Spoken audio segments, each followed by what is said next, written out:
Yuk kita lihat, kita mulai dengan masa kecil Imam Nawawi, bagaimana beliau tumbuh menjadi pribadi yang berkah. Bagaimana Syekh Syaraf ini menyiapkan putranya Yahya supaya menjadi pribadi yang berkah dan imam melampaui masanya. Yang kedua, ayahnya ini punya sifat istimewa yang kedua, selain memastikan hartanya halal, beliau juga zuhud dalam urusan dunia. Zuhud. Orang ini disebut zahid. Zahid.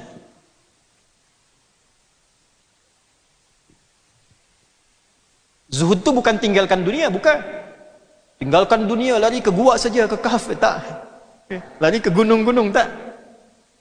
Zuhud itu dalam arti secukupnya saja memenuhi kebutuhan dunia. Kalau haus itu artinya apa? Haus artinya apa? Ya, artinya butuh minum. Ya kan? Ya, artinya butuh apa? Minum. Bila adanya air putih ini saja, air bening, yang penting haus hilang, minum. Itulah zuhud. Tidak harus tuan pesan.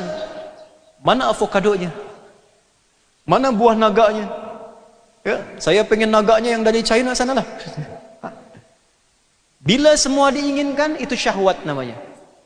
Tapi saat kita melihat sesuai kebutuhan, apa yang tubuh butuhkan, itu yang kita dapati, maka itulah zuhud namanya. Ya. Saya ingin berpakaian. Apa fungsi pakaian? Menutup aurat dengan baik. Melihat orang senang. Bukan ingin riak. Sepanjang kita penuhi kebutuhan pakaian sesuai dengan sifat kita yang membutuhkannya. Sifat membutuhkan.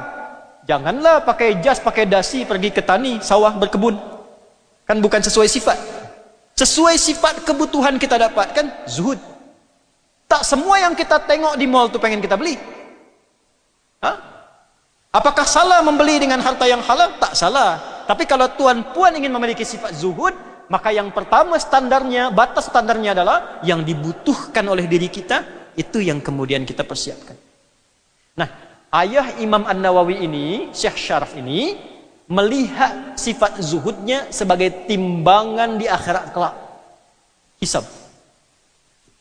Apa maknanya? Maaf ya. Maaf.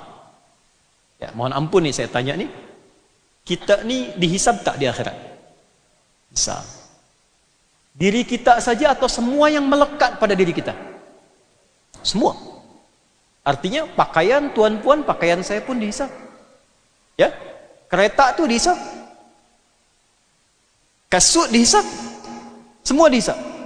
Dari mana dapat? Kemana digunakan? Pulang dari sini, tengok lemari pakaian di rumah tu. Buka. Apa lemari bahasa Malaysia ini? Lemari ya? Buka lemari itu, tengok pakaian. Berapa banyak pakaian yang sudah digunakan untuk ibadah kepada Allah? Karena dihisab. Kerana tu Syekh Syaraf membeli apapun timbangannya dihisab. Kenapa makan secukupnya? Bukan karena zuhudnya. Yang saya makan ini dihisab. Yang saya pakai ini dihisab. Tuan-puan bawa kereta banyak berjajar tu di luar masjid, tu dihisab. Berapa kali digunakan untuk mengantar tuan-puan ke masjid, ke majlis ilmu, mencari yang halal, itu dihisab. Berapa banyak tuan-puan membeli pakaian yang tuan-puan kumpulkan di lemari, itu dihisab. Sudah dipakai untuk sholat. Saya mencoba mengikuti itu, setiap dapat yang baru saya gunakan dulu solat.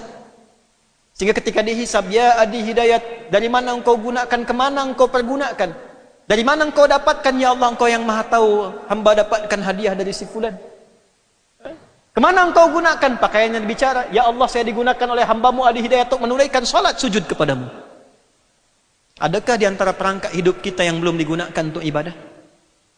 Kita dihisab. Dan ajal kita kapan saja ditetapkan oleh Allah, kita pulang. Fa idza jaa ajaluhum la yastakhiruna sa'ata wa la yastaqdimun. Bila tiba masanya kita pulang. Tak bisa maju, tak bisa mundur. Saat pulang itu, ini timbangan pertama. Ini kita belajar manhaj.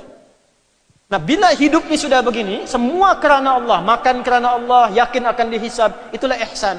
Bila kita punya dua sifat ini saja, memastikan yang halal, zuhud dalam urusan dunia, maka berkah mengalir pada keluarga kita, sekalipun kita bukan tuan guru, bukan ulama, bukan ahli ilmu. Ayahnya bukan tuan guru, tapi anaknya menjadi imam dari semua tuan guru dan melampaui masanya. Ya.